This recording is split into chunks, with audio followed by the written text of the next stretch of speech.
we're talking about stress, right? And some of the stress that we're dealing with has nothing to do with the moment that we're in. It's got something to do with some past issue we're holding on to. There's this guy in New York City trying to hail a taxi cab. And so he's a taxi. Taxi stops. He jumps in the car and he says, okay, 5th and Main, please. So he gets on his phone. He's working.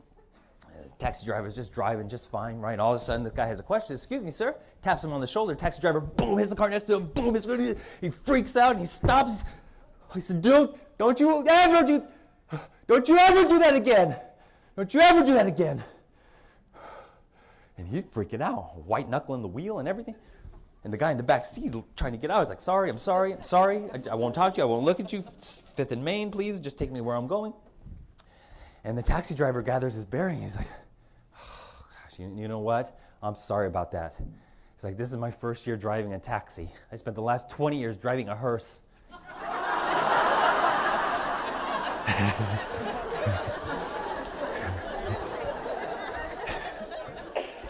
Sometimes the stress that is in our bodies has nothing to do with the moment. And it has to deal with some issue we have that happened in the past. Let go. Let's move on. All right? Turn to your neighbor, give him a high five and say, this is time to let go.